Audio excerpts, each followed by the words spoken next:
I literally ran you in there Sure. today. Sure. Yeah. We good to Yes, get sir. started? Yep, Okay. yep. Yeah, good scrimmage today. I just feel like that's the most valuable practices we can have when it is simulated like the game and it feels like the game. The more we can practice like that, the better. From my perspective, I'm a limited perspective, but I love practicing like that.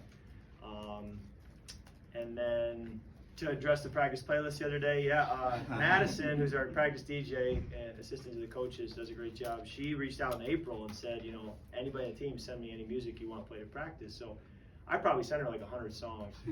And I'm just, there's a very specific genre of rap that plays pretty much 95% of the time. So I'm sending my 100-some songs just for that 5% that we get occasionally where they change it up. And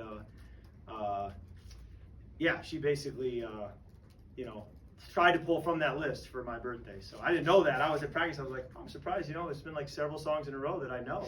Most of the songs I don't know that well. It's like 3 in a row, 4 in a row. That one was from middle school. That one was from high school.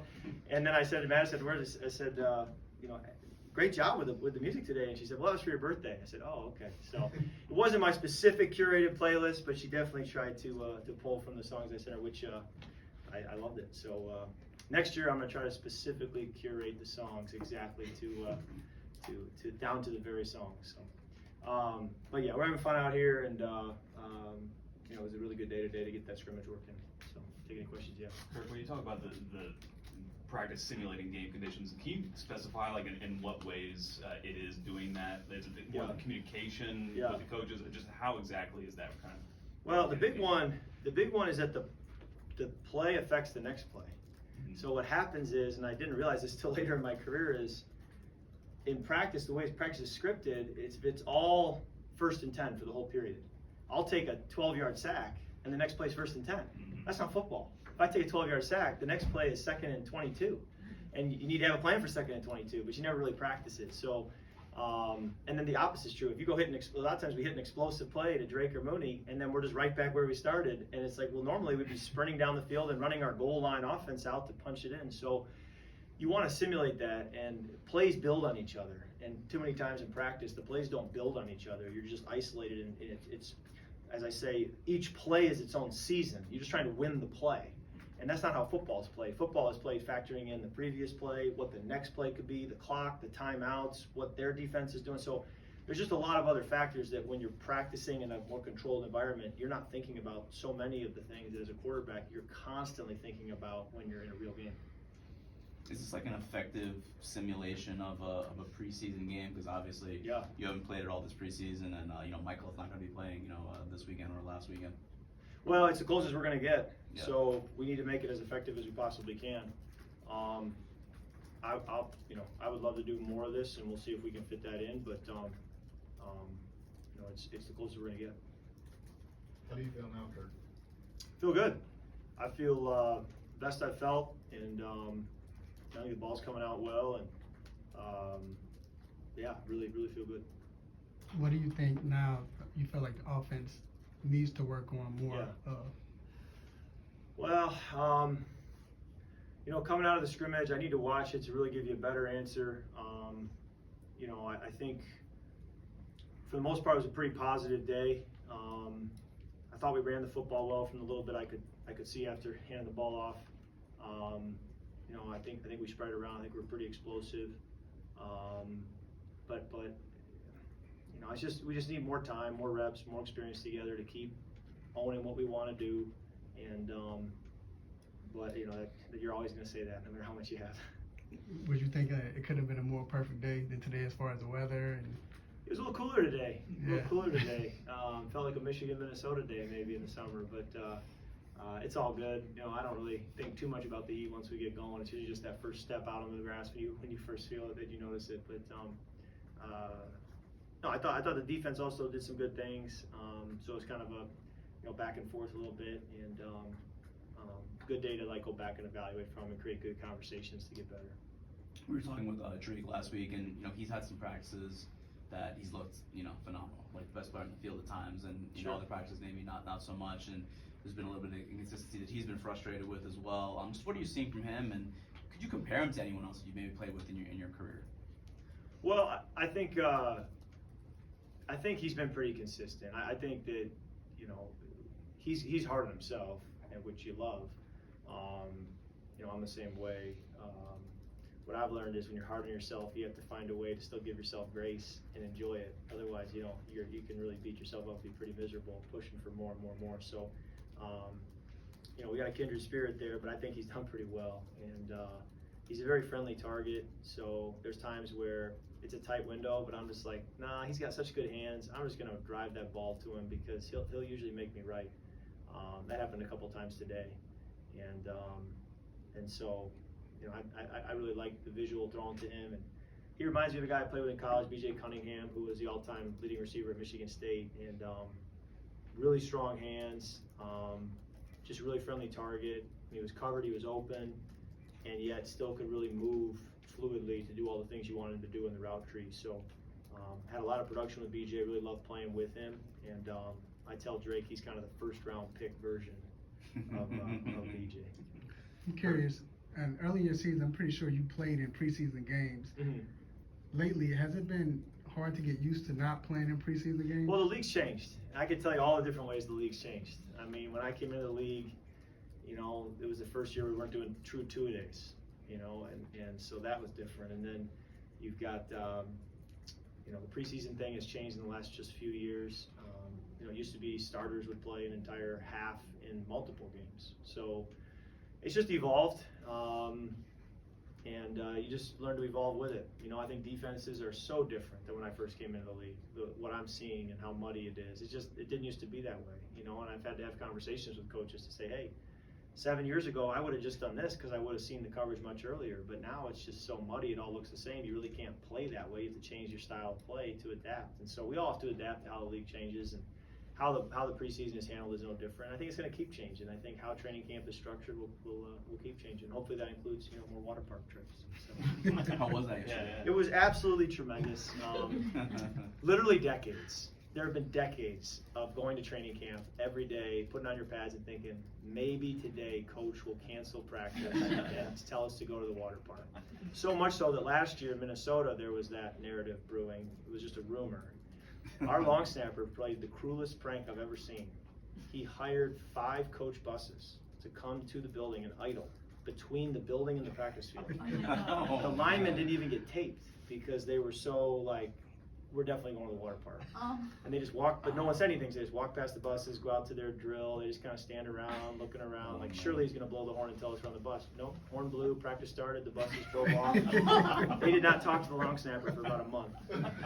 He had to buy him all kinds of snacks for their room for them to have a relationship after that. But I'm telling you, the water park thing was a big deal. So yesterday when he said it in a team meeting after we lifted a meeting, he said, we're going to the water park. I was like, I've literally been waiting 20 years for this, and it just happened. So I was the first guy there with my towel and my sunscreen and flip-flops. I was ready to go. Kirk, with this kind of marking the last work of, you know, quote-unquote training camp, at least for a lot of the starters, what does the next week look like for you? And just what are the general things you have to prepare for week 1 specifically, just again for any opponent that you play? Yeah, I think we'll obviously have a lot of time to start on Pittsburgh, so start to get familiar with their personnel, the changes they've made. Try to talk scheme. You know, scheme is tough because of the changes. So, but try to talk scheme as best you can, and you do have a lot of time. And then it's a question I need to ask our head coach. You know, hey, how do you want to best use the time next week as far as practice goes, and kind of see what he wants to do with it, because this is the way it is. You kind of do have a lot of time now. It used to be a 4th preseason game next week, and now you don't have that. So, got to cover a lot of ground, but you do have a lot of time, and it's this balance of like pacing yourself while also trying to get to work. And you know, because what you don't want to do is get to Friday before the Steelers game and you're almost worn out with how long you've been talking about them. Last week, front office went out and got 2 really good defensive players, you know, Judon and Simmons. Yes. Thoughts on that, and what could they bring to this team? Yeah, I mean, I've played against both of them and watched a lot of tape of both of them as you know, watch defenses around the league, and you know, they're both, you know, real deal players. So we're thrilled to get them. I think they'll be a great asset, and you know, we just got to get them up to speed quickly so that they're really comfortable and can play fast. That's the key, is that you're so comfortable that you can really play really fast when you see things, you go because you know what you need to do. Personally, What was the final score? I was Final score of the scrimmage? Yeah, I had 17-3 at halftime, then I kind of drifted. I appreciate the fact that you kept it. I don't even think our head coach kept it. So maybe you could slip that to him on his desk and help. 2 touchdowns and a field goal, and then I think they got a field Yeah, it was goal. pretty manipulated and doctored in terms of moving the ball around and stuff, things happening. But we did 4-minute. Defense kind of won that 4-minute at the end, Okay. and then he said 2-point play to decide it. Okay. And the 2-point play got all screwed up. We didn't do what we were supposed to do, and I just went to check it down to Bijan, and he walked in. So that's an example of results over process there. You're gonna love the result because you won the scrimmage, but probably we didn't execute the play as well as we ought to have. Did you hesitate at all Monday before sprinting after that defensive back? No, I don't know what I was doing. I just blacked out, I think. But you know, we do the pick, and then I don't like when defensive players kind of, you know, peacock a little bit as they sprint down. So I'm gonna chase this guy, and I'm gonna chase Ham, and I hope I close on him so it shows on tape that, you know, I'm gaining on him, and I kind of did. So love putting that on tape. Speaking of that, how much are you anticipating that first hit? You have to bend. Yeah, everything. no, there's some of that of like you almost want to be live, you know, before that so that you can kind of get it out of the way. But yeah, it's part of the deal. You know, but I think it's you probably anticipate it every year, you know, because it's been months without with a red jersey, regardless. Because the ankle feels good, so that's all good. And yeah, I'm working back. I sprinted on that deal, and they told me I was at 18 miles an hour, and I'm trying to. It's like breaking the sound barrier. I'm trying to break 19 miles an hour. I'll never. They give out T-shirts if you can break 21. And I said, that's not fair because you guys have this club that I'll never be able to join. So they're really cool T-shirts too. But they said they have a group chat and everything, and I can't get in. So I said, but I'm gonna start my own group for people who break 19 miles an hour who can't get to 21 miles an hour. So I've broken 19 before. My point is, coming off the injury, I got to get back and break it again because I'm still hanging out in the 18s. Is there anything else you want to do before week 1 as far as just for you and your comfortability going into week 1? Is there anything else you want to see or maybe something today that happened? Yeah, no, every practice you're going to say, okay, I got better today, I learned from this or that, I'm glad I saw that, I'm glad I made that mistake. So every practice is valuable from that standpoint. You know, we certainly need to do a lot to talk about our opponent and to really get our arms around what the game plan will be. But no, I think we're just stacking days right now, and we're making progress with each day we're going out through. As you've reached this stage in your career, what are some of the things you feel like you've learned that you can do to help your offensive line with pass protection? Great question. To make things easier on them. Yeah, I think snap count's really important. I think you know, you certainly want to, you know, Trent Williams used to tell me hot potato. You know, Right. so you don't want to hold on to it forever. You don't want to be a habitual ball holder. I'll also tell them in the huddle sometimes, hey guys, this one's a ball holder. So, you know, not that you were going to cut corners, but just so you know, that extra last shove may make the difference. So I don't know if that scares them or if that helps them, but you try to tell them, hey, this one's a ball holder or whatever it may be. Or, hey, jump set the guy, I'm going to get the ball out quick here, jump set him, get hands down. So you try to have that good communication. And I just want feedback, too. I want to be available, go down there, hey, what are you guys feeling? Are they jumping the cadence? Are they, you know, do we need to run the ball more? What, you know, I can help be a voice, too, to the coaches if you got anything. So try to get their feedback all the time and make them feel comfortable to share what they need. Anything else? Yeah, what did you feel y'all did well in scrimmage? Good question. We moved the football for the most part. I thought we ran the football well. I thought we had some explosive plays. I mean, those are things you're looking for. I don't quite know how effective we were on third down. I think that would be something to go back and look at. So I thought we stayed ahead of the chains for the most part. I think we had only one penalty on offense with the ones when we had a little flinch on an offsides. But other than that, I thought we were good with penalties, avoiding them, and you know, that's where it was pretty clean. All right. Thank you. Yep. That's great.